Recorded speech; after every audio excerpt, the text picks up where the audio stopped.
to be talking about chapters 12 and 13. So to start off with my thoughts on skepticism, true belief, and cynicism, I definitely feel like true belief is a lot different than the other two, and I don't think I would ever get it confused with the other two.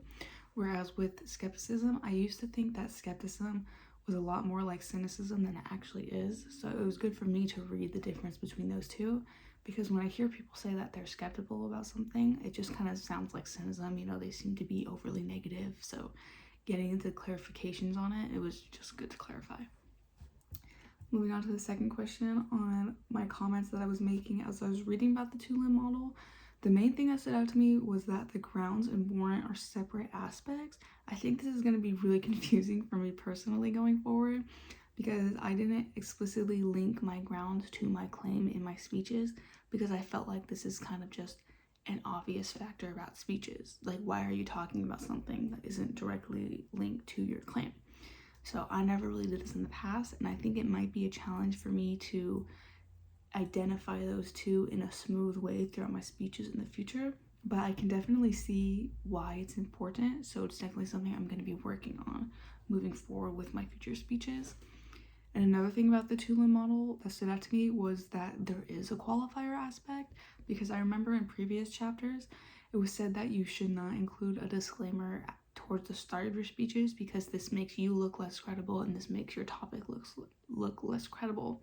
But I feel like the qualifier is kind of the same thing, because you're only saying that your topic is only relevant or only true in certain scenarios. So I'm more so curious of learning why or how it's different than a disclaimer. And then for finally, my opinions on skepticism, true belief, and cynicism. I think skepticism and cynicism can still be similar, and they could still go hand in hand or both be applied at the same time. I think it obviously just depends on how the skeptical person is wording their questions or wording their opinions, and especially what they do with the information. You know, if they're really evaluating it and applying it to other facts, then you know they're being skeptical. But if they're ignoring it, then you know that's cynicism. But I feel like you can still be cynical about the facts even if you're trying to apply them. So it's just something you have to be careful of. And another thing that I was thinking about when reading about true belief was that it reminded me a lot of people who are passionate in politics and religion. I feel like a lot of people will blindly follow religious beliefs even if there's no facts behind them.